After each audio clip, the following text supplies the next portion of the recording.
అదేవిధంగా మాజీ municipal chairman Shrimati Shri Vijayalakshmi Devendra Reddy గారు, రాష్ట్ర పిసిసి కార్యవర్గ సభ్యులు, మాజీ municipal chairman Congress committee organizing secretary అయినటువంటి సోదరుడు శ్రీయుత కొండశంకర్ గారిని, అదేవిధంగా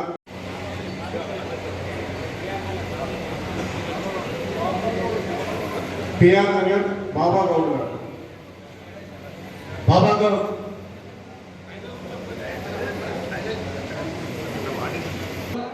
బాలోజీ సత్యం గారు తెలంగాణ ఉద్యమకారుడు, విశ్వకర్మ నాయకులు బాలోజీ సత్యం గారిని పార్టీలోకి ఆహ్వానిస్తారు.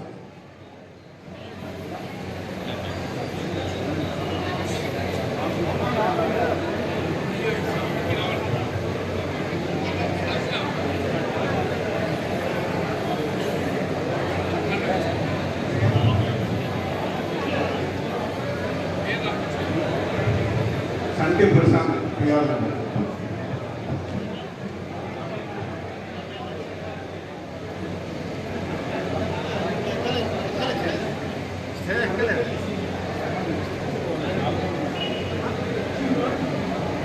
అదేవిధంగా సోదరుడు అనోపల్లి శ్రీనివాస్ గారు అవడానికి నిర్ణయం తీసుకొని వచ్చారు. మరి వారందరూ కూడా ఒక్కొక్కరుగా సమావేశంలో సందేశం కనుకొని వారిని ఆహ్వానించడం జరుగుతుంది. అన్నిదా భావించకుండా కొంత సమయం కేటాయించాలని చెప్పేసి కూర్చోండి ప్లీజ్. వేదికలో ఆశలు ఆహ్వానితులంతా దయచేసి కూర్చోవాలి ప్లీజ్.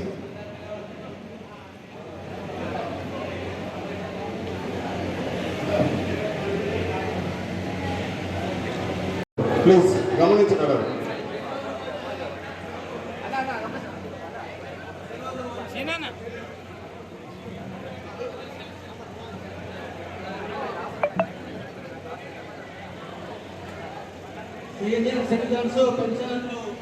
పెన్షన్లు రావాలని కోరుతా ఉన్నాం. నిర్మల ప్రకాశ్ రావు గారు పెన్షన్ ఉపాధ్యక్షుడు,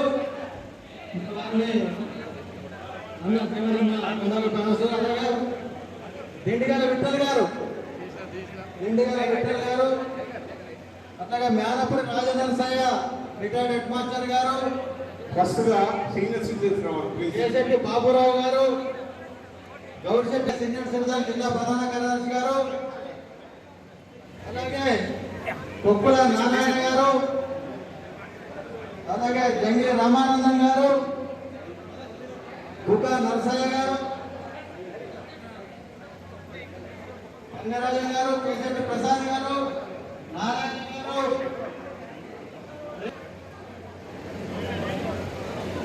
రాజయ్య గారు, కన్య గంగాధర్ ఉగ్గారం మండల ప్రెసిడెంట్ గారు, అలాగే వారి దుర్పేశం కార్యదర్శి గారు, అందరూ జగన్ గారికి, అట్లాగే కాలగిరి గంగారెడ్డి తారకాపూర్ మండల పంచాయతీ అధ్యక్షుడు, అట్లాగే నాయకి సంజయరావు గారు, అట్లాగే సామె సత్యమరావు గారు మా సీనియర్ సిటిజన్స్ మరి ముఖ్య కార్యదర్శి, అట్లాగే హనుమంతు గారు, ఎం జనార్దన్ గారు, అలాగే తుమ్మనపల్లి అంజయ్య, గంగాదేవి, ప్రవీణ్, విజయ్, శైలజ గారు రావాలని కోరుతా ఉన్నాం. కె శ్రీధర్ గారు, కొండంగల్ శ్రీధర్ గారు, అలాగే మార్కెట్ అశోక్ సత్యాల మండల పిసిడిఎస్ అధ్యక్షుడు, చంద్రకాంత్ గంగాధర్ పేపర్ ఏజెంట్ గారు, గంగం జలజ గారు అప్పుడురు, తర్వాత కమల, మడుగు గంగమ్మ, జంగిలి దేవప్రసాద్,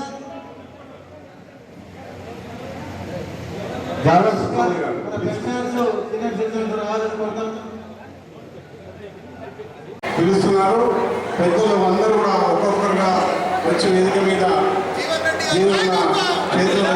పార్టీలోకి ఆహ్వానించడం జరుగుతుంది. ఆ తదుపరి పిలుస్తున్నారు. పెద్దలు అందరూ కూడా ఒక్కొక్కరుగా వచ్చి వేదిక మీద పార్టీలోకి ఆహ్వానించడం జరుగుతుంది.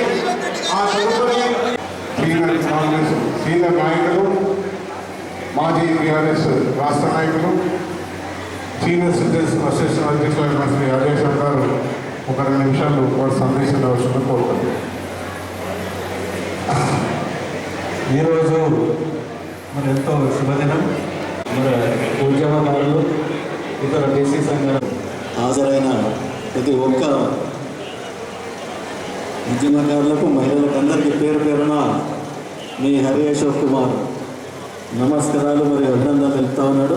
అధ్యక్షులు కొత్త మోహన్ గారికి, అట్లాగే మరి ముఖ్య అతిథిగా మన మధ్య ఆశీనులైన గౌరవ ఎమ్మెల్సీ జీవన్ రెడ్డి అన్న గారికి, అట్లాగే మాజీ మున్సిపల్ చైర్మన్లు అయిన దేశాయి గారికి, మరి ఇటీవలనే మనందరి అభిమానంతో ఎన్నికైన క్షమించాలి ఇవాళ రోజు ఒకసారి 20, ఇంకా మా వ్యవసాయ మార్కెట్ సోదరులకైతే ఒక నెల తర్వాత మరో నెల చివరి వారంలో వచ్చేది. మరి ఈనాడు మన కాంగ్రెస్ ప్రభుత్వంలో మన సీనియర్స్ కానీ పెన్షన్లు కానీ మన ఉద్యోగులు కానీ చాలా హర్షం వ్యక్తంగా పెన్షన్లు జీతాలు ఫిబ్రవరి 1వ తారీఖే రావడం నిజంగా చాలా హర్షం వ్యక్తం చేస్తున్నాడు. మరి అంతేకాకుండా నిన్ననే ఆ పోయి 10 సార్లు సంఘాలు ప్రాధాన్యపడ్డా కానీ ఈగత్తులు అన్నాడు కానీ ఎన్నడూ రైతులకు మా మధ్య ఒక తగాదా సృష్టించాలని ప్రయత్నించుంటూ మరి వారికి అది భావ్యం కాదని ఈ వేదిక మేము చెప్తా ఉన్నాం. మరి అంతేకాకుండా ఇక పట్టణంలో మనం ఒప్పించి ఆ 52 విస్తరణ చేస్తామని హామీ ఇవ్వడం కూడా మా ప్రజాపక్ష సమితిని పట్ల మేము ఇందులో ఉద్యమకారులు కూడా చాలా మంది ఉన్నారు. వారందరికీ కూడా స్వాగతం తెలియజేసుకుంటూ నిజంగా కూడా తెలంగాణ రావడానికి ముఖ్య కారణమైన కళాకారులను కూడా విస్మరించిన బీఆర్ఎస్ పార్టీ నుంచి తెలంగాణ ఇచ్చిన కాంగ్రెస్ పార్టీకి రావడానికి ఈరోజు సుముఖత చూపినందుకు మీరందరికీ కూడా ధన్యవాదాలు. నిజంగా సోనియా గాంధీ దయ వల్లనే కాంగ్రెస్ పార్టీ దయ వల్లనే తెలంగాణ వచ్చింది. కానీ తెలంగాణ వచ్చిన తర్వాత ఏ ఒక్కరికి కూడా న్యాయం జరగలేదు.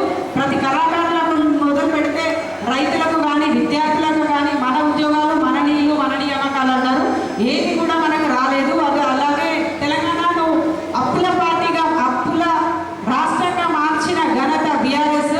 అలాంటి పార్టీని వదిలి ఈరోజు కాంగ్రెస్ పార్టీలో జాయిన్ అవ్వడం, ప్రజా క్షేత్రంలో ప్రజా పాలనలో నడుస్తున్న కాంగ్రెస్ పార్టీని రావడం, ప్రజలకు న్యాయం చేసే పార్టీకి రావడం అనేది నిజంగా సంతోషంగా భావిస్తున్నాము. ఎందుకంటే ఇప్పుడు కాంగ్రెస్ పార్టీలో వచ్చింది అధికారంలో, కానీ మన జగిత్యాల్లో మాత్రం న్యాయం జరగలేదు. ఇప్పుడు న్యాయం చేయడానికి అవకాశం వచ్చింది కాబట్టి ప్రతి ఒక్కరూ సపోర్ట్ చేసి ఇప్పటికైనా మన జగిత్యాలు బాగుపడే విధంగా ఎంపీ ఎలక్షన్స్ కాంగ్రెస్ పార్టీకి సపోర్ట్ చేయాలని కోరుకుంటూ మరోసారి మీ అందరికీ కూడా ధన్యవాదాలు తెలియజేసుకుంటున్నాను. స్పందించి తెలంగాణ ఇస్తే సోనియా గాంధీ తెలంగాణ ప్రజలకు కేసీఆర్ గారు కల్లిపల్లి మాటలు చెప్పి 2 పర్యాయాల అధికారాలకు వచ్చి ఎక్కడ వేసిన గొంగలు ఎక్కడ అన్నట్టు వచ్చి రాష్ట్రాన్ని అప్పుల మనలో దించిన ఘనత తగ్గింది.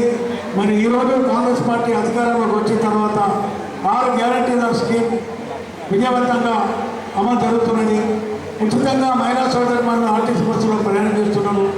అలాగే గతంలో ఆరోగ్యశ్రీ ఉంటే హాస్పిటల్కి పోయి కార్డు ఇస్తేనే క్లెయిమ్ చేసుకొని ట్రీట్మెంట్ జరిగేటప్పుడు 10 లక్షల బీమర్ అయినా కానీ కార్పొరేట్ హాస్పిటల్కి పోయి 10 లక్షల వరకు మనం ఆరోగ్యశ్రీ పొందే అవకాశం కాంగ్రెస్ పార్టీ కల్పించింది.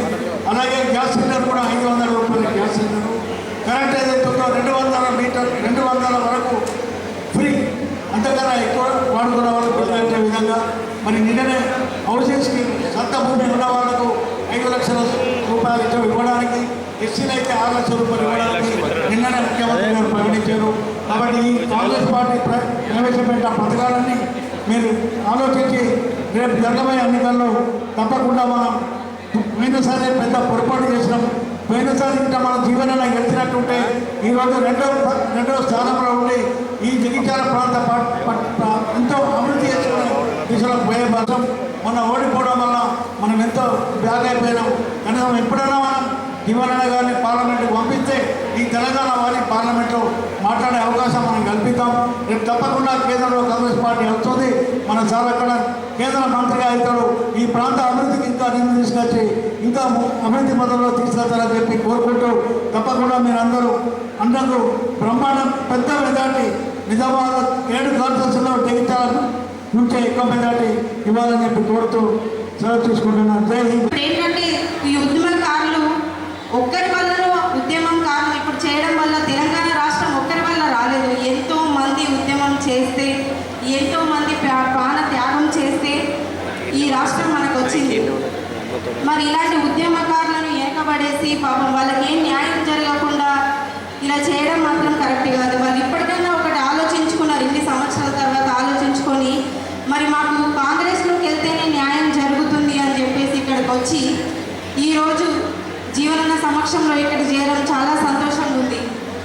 ఇప్పుడు ఏంటంటే మనం ఒకరి వల్ల రాలేదు కాబట్టి రాష్ట్రం ఆ రోజు సోనియమ్మ ఆలోచించి పాపం ఎంతోమంది ప్రాణత్యాగం జరుగుతుంది, ఎంతోమంది ఉద్యమం చేస్తున్నారు, ఇప్పటికైనా మనం ఈ రాష్ట్రాన్ని ఇవ్వాలి అని చెప్పేసి తను ఆ రోజు ఆలోచించి ఆ రాష్ట్రం ఇవ్వడం వల్లనే ఇవాళ మనకి ఈ రాష్ట్రం వచ్చింది. ఒకరి వల్ల జరగలేదు ఇది. ఈరోజు ప్రతి ఒక్కరుని చూస్తుంటే చాలా సంతోషంగా ఉన్నది. ఎందుకంటే ఇప్పుడు జగిత్యాల్లో ఉన్న ప్రతి ఒక్కరు కాంగ్రెస్లోకి వచ్చేస్తున్నారు. దీనివల్ల ఇప్పుడు ఏంటంటే మనం ఖచ్చితంగా జీవనాన్ని గెలిపించుకునే అవకాశం ఉంది. ఇక ఇప్పుడు జరగబోయే ఎన్నికలలో ఎంపీ సీట్ ఖచ్చితంగా మనకు వస్తుంది, మనం గెలిపించుకుంటున్నాం. అందరూ దానికోసం కృషి చేయాలి, ఖచ్చితంగా అందరూ పాటుపడాలి. జీవనన్న గెలుపు కోసం జీవనన్న గత 40 సంవత్సరాలుగా మన కోసం ఇక్కడ ఉండి పనిచేస్తున్నాడు కాబట్టి ఖచ్చితంగా జీవనన్న కోసం మనందరం పాటుపడదాం, జీవనన్నను గెలిపించుకుందాం. ఎందుకు అంటే ఒక బడుగు బలహీన వర్గాల కోసం, ఒక బీసీల కోసం ఆలోచించే ఏకైక నాయకుడు జీవనన్న. అందుకని నేను చెప్తున్నా, ఇదేదో నాకు చైర్మన్ వచ్చిందని కాదు, ఖచ్చితంగా మనస్ఫూర్తిగా ఆలోచించి ఖచ్చితంగా కింద ఉన్న వాళ్ళకి న్యాయం జరగాలని ఆలోచిస్తాడు కాబట్టి ఆయన కోసం మనం పోరాడదాం, ఆయనను మనం గెలిపించుకుందాం. సమయభావన వల్ల వేరే దగ్గరికి వెళ్ళాల్సింది, ఎక్కువసేపు మాట్లాడలేకపోతున్నాను, ఏమనుకోదు. ఈ అవకాశం ఇచ్చిన ప్రతి ఒక్కరికి నా హృదయపూర్వక అఖండ మెజారిటీతో మనం గెలిపించుకోవాల్సిన ఆవశ్యకత, బాధ్యత మన ఎందున్నది. ముఖ్యంగా 6 గ్యారెంటీల పథక వ్యవహరించడం చేసింది ఎవరు కాదు, మరి మన జీవనాన్ని. వాస్తవం చెప్పాలి, ముఖ్యమంత్రి గారు జీవనాన్ని స్వయాన ఎన్నో మీరు ఏదైతుందో మరల్చగలిగేటువంటి శక్తి ఉన్నటువంటి ఒక నాయకుని వల్ల కాంగ్రెస్ పార్టీలో చేరుతున్నామని చెప్పారంటే దీంతో నాకు అర్థమవుతుందని చెప్పారు.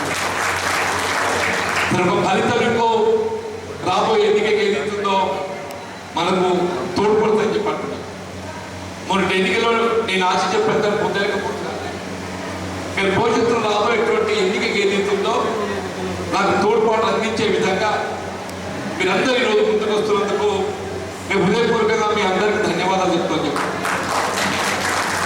కేఆర్ కేశయ్య గారు నా కొత్త పరిచయం కాదే, దాదాపు విధంగా చెప్పాలని ఇద్దరు సమకాలికమే. నేను పంచాయతీ సమితి అధ్యక్షుడు ప్రజా జీవితాన్ని ఆరంభిస్తే ఆయన మున్సిపల్ కార్పొరేటర్గా ఆయన జీవితాన్ని ఆరంభించారు. తదుపరి నేను శాసనసభ్యుడిగా ఆయన మున్సిపల్ చైర్పర్సన్గా చెప్పారు. इवेला सतीश राज गारी ఏదైతుందో రాష్ట్రానికి ఆకర్షించే విధంగా చెప్పంటున్నా. मैं अभी भी मैं आपको क्या दिलाना चाहता हूं, मैं మొత్తం రాష్ట్రంలో ఎక్కడ కూడా సైబజార్ అంగడి చిట్టి రద్దు చేసినట్టు కుదరతం లేదు.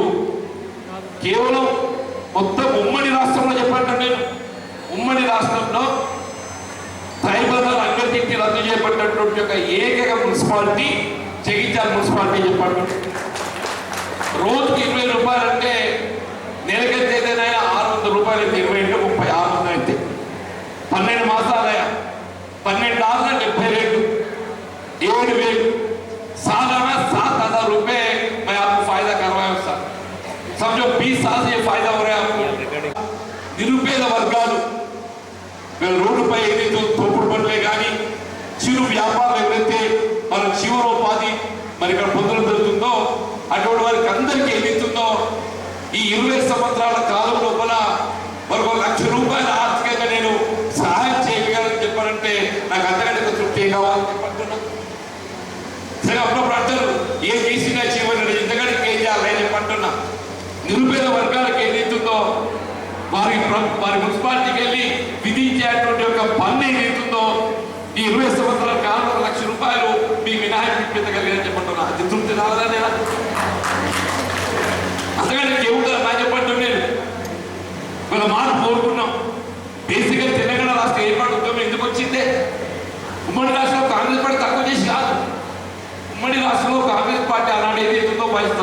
గారి ఆధ్వర్యంలో మన తెలంగాణ ప్రాంత అభివృద్ధి కొరకు వృధా పోతున్న నదీ జలాలు మళ్లింపు చేసి మన తుమ్మడి ఎత్తి నుండి నీటిని ఎల్లంపల్లికి తరలింపు చేసి ఎల్లంపల్లికి ఏదైతుందో మన హైదరాబాద్ నగరంలో తరలించే విధంగా కార్యక్రమం రూపొందించింది.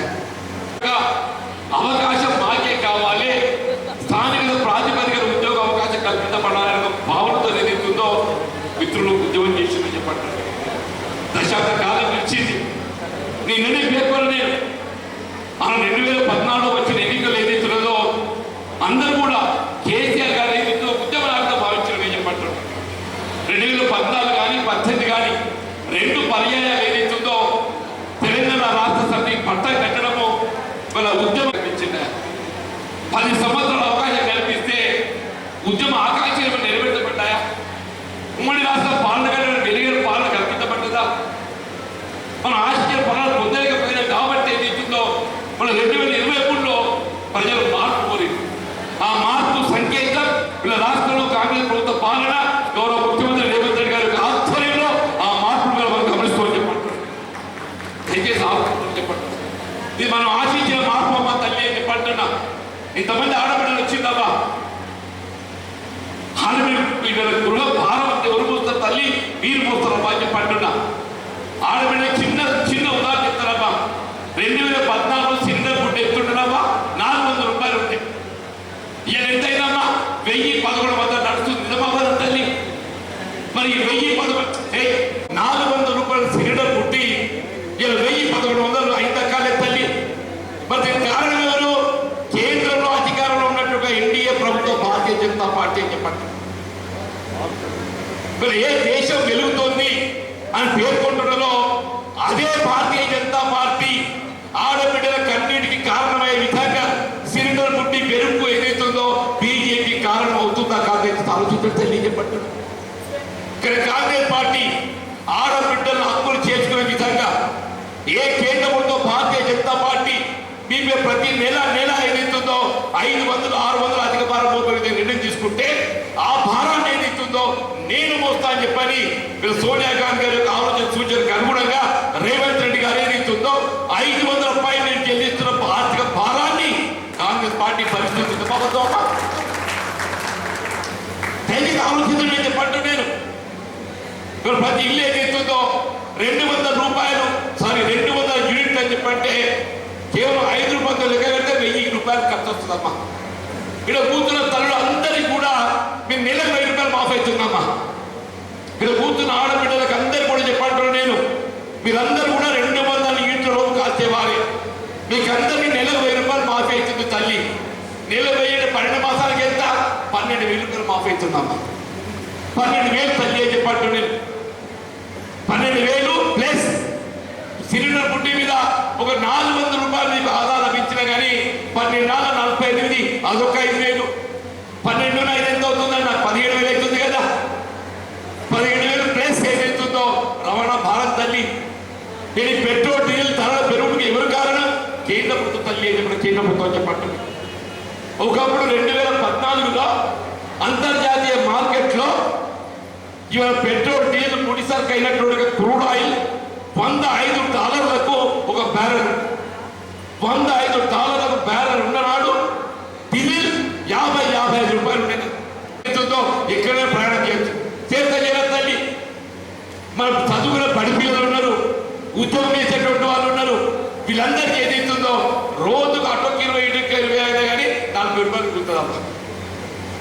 నెలకి 20 రోజులు ప్రయాణం చేస్తే 20 × 40 ఎంత అవుతుందన్నా? 800 రూపాయలు అవుతుంది.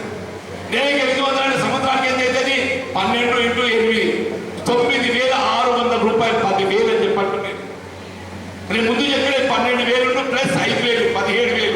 17,000 ఒక 10,000 అంటే ప్రతి ఆడబిడ్డకు ప్రతి కుటుంబానికి రాష్ట్రంలో కాంగ్రెస్ ఏర్పడ్డ తదుపరి 3 మాసాల కాలంలో 27,000 రూపాయలు సంవత్సరాన్ని లాభం చేసినట్టు పార్టీ కాంగ్రెస్ పార్టీ చెప్పండి. ఇంత మార్పు జరిగితే ఒక్కొక్కరు మాట్లాడుతుంటారు ఏమాయన పూర్ణాయన 10 ఏళ్ళుగా చెయ్యని పని మేము 4 వంతులు చేస్తే ఏమైనా ఎట్లా తల్లి? మీరు బీజేపీ 10 ఏళ్ళే తల్లి దేశంలో రాజ్యం చేయబట్టి. టీఆర్ఎస్ నిన్నటిదాకా 10 ఏళ్ళు రాజ్యం చేసింది. కారణం కాదా తల్లి? నేను ఇల్లు కట్టిస్తా అని చెప్పాను, ఏవైనా నీ ఇంట్లో చెప్పడుతున్నాను. ఆనాడు 2008-9లో నేను శాసనసభ్యుడే ఉన్ననాడు జగిత్యాల పట్టణంలో రాష్ట్రంలో ఎక్కడ లేని విధంగా హైదరాబాద్ నగరం తప్ప ఎక్కడ కూడా 4,000 ఇళ్ళు మంజూరు కాలేదు. కేవలం జగిత్యాల పట్టణంలో 4,000 ఇళ్ళు మంజూరు చేసి ఆ 4,000 ఇళ్ళు నిర్మాణం కావాల్సిన భూ స్థలాన్ని సేకరించి 200 ఎకరాలు ఒక పెళ్ళి 200 ఎకరాల అని చెప్పంటాను నేను. ఏళ్ళగా డబుల్ బెడ్రూమ్ 3 అంతస్తులు కాదు, ఇలా ఏం కట్టింది తల్లి 3 అంతస్తులు, కిందోడు కింద మీదోడు మీద నడిపిలోడు నడిమ ఎవడెక్కడో తెలియదు తల్లి అని చెప్పంటాను నేను. మీద ఊరుతుంది కింద శానిటేషన్ పురుగు ఈ నడిపిలోడేదో వాడిగా ఎవరి సంగతి చెప్పరా తల్లి చెప్పంటాడు. కానీ కాంగ్రెస్ ఆలోచించగా తల్లి నీ సొంతం 100 గదాలు నీకు ఇచ్చామా, నీ 100 గదాలు సొంతం ఇచ్చిన నీ వారసత్వంగా చెప్పంటాను నేను. నేను ఇల్లు ఏదైతుందో నిర్మాణం చేపట్టబడే విధంగా మంజూరే కాదు, శాశ్వతంగా తరతరాలుగా నీ వారసత్వం అభివృద్ధి విధంగా ఏదైతుందో ఈ నీ ఇల్లు నిర్మాణ బాధ్యత ఘనత కేవలం కాంగ్రెస్ పార్టీ కోసం తక్కువ చెప్పండి. అటువంటి ఇళ్ళని మనం మంచి అర్థం అనిపించిందా? నేను చెప్తున్నా దేవుడు దయా, ఇక నేను ఎన్నికల్లో ఆశ్చర్యపడ్డ పొందలేకపోవచ్చు కాక, కానీ రాష్ట్రంలో కాంగ్రెస్ మొత్తం అధికారానికి వచ్చింది. రాష్ట్రంలో కాంగ్రెస్ అధికారం రావడంతో ఇవాళ మన ప్రాంతంలో అర్థాంతరం ఎత్తిపోయినటువంటి ఒక గృహ నిర్మాణం ఇలా మన ఎన్నికలు ఏదైతుందో ఆదర బాదరగా మొత్తం పట్టాలు మొత్తం అని చెప్పని పనిచేసిందా. మరి ఇల్లు పట్టా ఇస్తే ఇల్లు వాళ్ళకు అందులో ప్రవేశానికి అయితే అనుమతి ఇవ్వాలి కదా. నేను అడుగుతున్న మిత్రుడు శాసనసభ్యుడు సంజయ్ బాబు గారు, నువ్వు ఏ ఆదరాబాద్ ఇంట్లో పంపిణీ చేసినావో వాళ్ళకి ఇంట్లో ప్రవేశానికి ఏదైతే అవకాశం కల్పించాలి కదా. నేను డబుల్ బెడ్రూమ్ ఇంకా ఎవరైనా ఇంట్లో ఉంటున్నారు తల్లి, దానికి కరెంటు లేదు, తాగుతానికి నీళ్ళు లేవు, శానిటేషన్ లేదు, ఇంత ఎట్లుంటుందమ్మా? అసలు మౌలిక సదుపాయాలు లేకుండా ఓటు వచ్చింది కానీ తొందరగా చెప్పని 4,000 ఇంటికి 4 ఓట్లు లెక్క పెడితే 16,000 ఓట్లు అని చెప్పండి. 4,000 4 ఇంటికి 4,000 పెడితే 4 ఓట్లకి ఎంతైతే 16,000 అంటున్నా. మా మిత్రులు అందరూ కూడా దానికి తోడు ఈ మా దేశానికి చెప్పుకుంటాడు సలహా సూచనలు.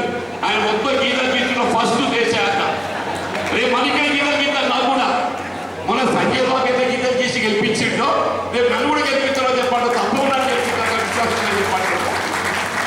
నేను 16,000 ఓట్లు మార్పించగలిగితే ఎవరు ఇక్కడ కూర్చుని మీరు తల్లి మీరే చెప్పండి. గెలిచిన సంజయ్ బాబు ఎందుకు గెలవడా? మీరు ఏమని గెలిచిందో చెప్పంటున్నా. మిమ్మల్ని ఎందుకు దూరం చేసుకున్నాడు? కాపాడు బాధ్యత లేకుండా ఇలా ఎన్నికల్లో గెలిచేంత వరకు మీరు కావాలి. ఎన్నికల్లో గెలుపు అయిపోయిన తర్వాత మీ అవసరం తీరిపోయింది, మీరు ఏమైనా పర్వాలేదు. దయచేసి ఇలా ప్రజా జీవితంలో శాశ్వత కొనసాగాలని చెప్పంటున్నా. పదవి హోదా కాదు, అధికార హోదా కాదు, పదవి మీద శాశ్వతం కాదని చెప్పంటున్నాను. నా 40 సంవత్సరాల ప్రజా జీవితంలో అనేక పదవులు చూసినాయి. నా 40 సంవత్సరాల ప్రజా జీవితంలో 6 సార్లు ఎమ్మెల్యే ఈ దయతోని, ఒకసారి శాసన మండలికి ఎంపీ అయినా, 2 సార్లు మంత్రి అయినా చెప్పండి. నేను నాకు వచ్చిన అవకాశంతో ఈ ప్రాంత అభివృద్ధి వరకు ఏదైతుందో జగిత్యాల నియోజకవర్గం తెలంగాణ ప్రాంతంలో కాదు ఉమ్మడి రాష్ట్రంలో అగ్రగామి ఇప్పుడు ఘనత కాదు అని చెప్పంటున్నాను. రమ్మను హరీష్ రావు గారిని కేటీఆర్ గారిని చెప్పంటున్నా. 2014 ముందు సిద్దిపేట ఉండనే, 2014 ముందు సిరిసిల్ల ఉండే చెప్పండి. నేను 2014 ముందే నేర్చుందో నీ సిరిసిల్లలో జేఎన్టీ కాలేజ్ ఉన్నదే. 2014 ముందు వ్యవసాయ కళాశాల ఉందో సిద్దిపేట ఏది లేదు. కానీ జగిత్యాల ఏదైతుందో కరీంనగర్ ఉమ్మడి జిల్లాలో ఆనాడు 2014 పూర్వం వీళ్ళు శాతవాహన యూనివర్సిటీ ఏర్పాటు చేస్తారు విద్యార్థుల కొరకు అని చెప్పండి. నా దూరదృష్టితోని విద్యార్థులకు ఏదో విద్యా ప్రధానం చెప్పంటున్నా. నిరుద్యోగ యువతకు శిక్షణ ఎంప్లాయ్మెంట్ ట్రైనింగ్ కావాలని చెప్పంటున్నా. దానికి అనుగుణ మ్యాథ్స్ శిక్షణ కార్యక్రమాన్ని ఏర్పాటు చేసి పెట్టడం. ఏదైనా ఏదైతుందో ప్రజా జీవితం ఒక దారితో చూసేది కాదు, ప్రజా జీవితం ఒక దారితో చూసేది కాదు అని చెప్పంటున్నా. మన జీవితకాలం కొనసాగడమే ప్రజా జీవితం అని చెప్పంటున్నా. నేను అనేక ఒడిదుడుకులు చూసిన అని చెప్పంటున్నాను. 81లో ప్రజా జీవితానికి ఆరంభిస్తే 2023 అని చెప్పంటున్నా. అంటే 42 సంవత్సరాల సుదీర్ఘ ప్రజా జీవితం ఇలా జగిత్యాల కాదు ఆయన యావత్ తెలంగాణ రాష్ట్రంలో ఇవాళ పదవి హోదాలో ఉన్నటువంటి నేను ఒక్కరే నేనున్న తర్వాత కేసీఆర్ కేసీఆర్ నా తర్వాతనే నేను 83 ఎమ్మెల్యే మంత్రి అయినా. కేసీఆర్ ఎమ్మెల్యే ఎప్పుడైనా 85 అయినా చెప్పండి. మంత్రి ఎప్పుడైనా 94 అయినా చెప్పండి. ఆయన మంత్రి ఆయన 94 నాకంటే 10 ఏళ్ళ తర్వాత ఆయన మంత్రి అయ్యారు. కేసీఆర్ చెప్పండి. కేసీఆర్ 10 సంవత్సరాల ముందు నేను మంత్రి అయినా చెప్పండి. దయచేసి ఏదైతుందో ఏదైనా కానీ మనం పని చేయాలనే సంకల్పం కావాలమ్మా. అది దేవుడు ఏదైతుందో ఏ పదవి హోదాని ప్రధానం కాదు. ఏ పదవి ఉన్నా లేకున్నా, ఏ హోదా ఉన్నా లేకున్నా, నాకున్నటువంటి అనుభవంతో తల్లి నాకు అనుభవంతో చెప్పంటున్నా. నా జీవితం చివరి అంక వరకు అని చెప్పంటున్నాను. మేము ఎక్కడ చెప్పి నేను ఆఖరి మనతో వండైనా కానీ టెలిఫోన్తోనైనా కానీ ఏదైతుందో ప్రజావతం తీర్చే విధంగా నిరుపేద వర్గాలకు అన్యాయం చేయలేక వ్యక్తిత్వం నాది అని చెప్పంటున్నాను. వర్గాలు తల్లి దళితులు, బలహీన వర్గాలు, అల్పసంఖ్యాక వర్గాలు మా ఆడబిడ్డలు చెప్పంటున్నాను. నేను ఇటువంటి వారి వరకు తోడ్పడకుంటే, అండగా నిలవకుంటే ప్రజలు ఎందుకో చెప్పంటున్నాను. నా యొక్క ఏకైక లక్ష్యం, నా యొక్క ఆలోచన విధానం నిరుపేద వర్గాలు తోడుండాలి, నిరుద్యోగ యువతలు తోడుండాలని చెప్పంటున్నా. ఉపన్యాసాలకే పరిమితం కాదు. నేను మాట్లాడే ప్రతి మాట కట్టుబడి ఉండాలని చెప్పంటున్నా. అది ఏ రాజకీయ పార్టీ కానీ, కాంగ్రెసే కానీ, బీజేపీ కానీ, టీఆర్ఎస్ఏ కానీ అందరూ అంటారు కాంగ్రెస్ కాంగ్రెస్ అంటే అప్ప కొడుక, కాంగ్రెస్ అప్ప దొంగలు అని చెప్పండి. నేను అంటూ ఎవరు దొంగనే, ఎవరు దొంగ అని చెప్పంటున్నా. నేను సమాజంలో అభివృద్ధి వెలికి తీసే విధంగా, అభివృద్ధి అరిగట్టే విధంగా ఇవాళ పారదర్శకత ప్రతీకంగా సమాచార హక్కు చట్టాలు రూపొందించింది ఎవరు? కాంగ్రెస్ పార్టీ అని చెప్పంటున్నా. ఎక్కడైనా అవినీతి అవకాశం ఉంటే అవినీతి పట్ల బయలుదేసే విధంగా చట్టాన్ని రూపొందించింది కాంగ్రెస్ పార్టీ, సమాచార హక్కు చట్టం అని చెప్పండి. నిన్న కాగా సుప్రీంకోర్టు తీర్పిచ్చిందే రాజకీయ పార్టీలు ఎవరైనా చట్టాలు ఇస్తే వాటిని ప్రజలకు తెలియజెప్పాలి.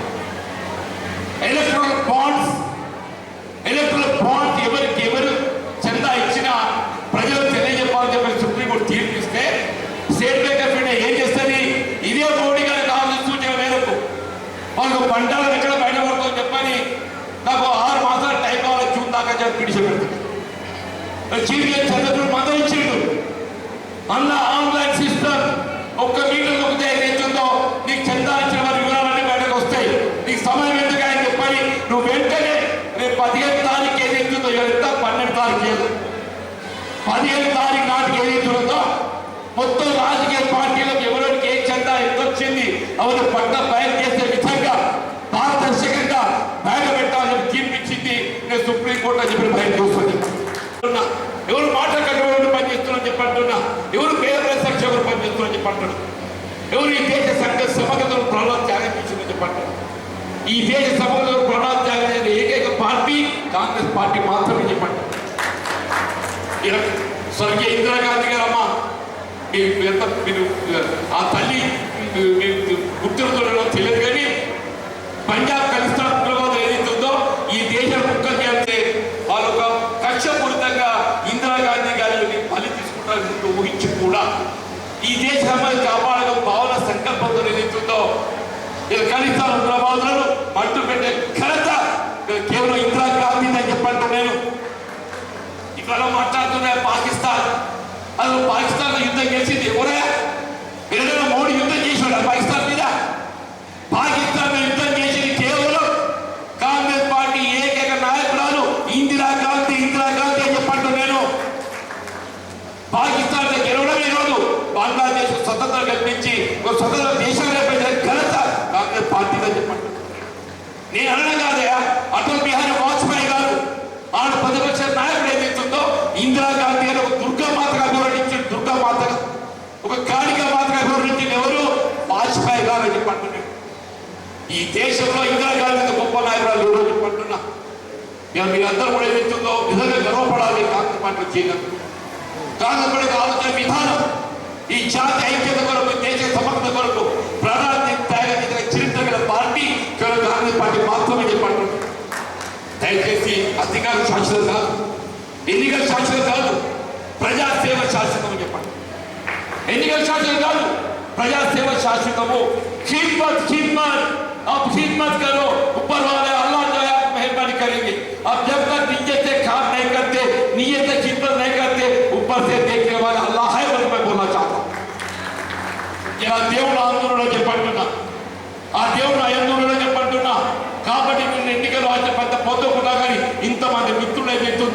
ఓ ఎన్నిక పోతే పోయింది, మీకు అండగా మేము ఉంటాం, రాబోయే ఎన్నిక మీకు నిలబడి గెలిపిస్తామని చెప్పి చెప్పండి.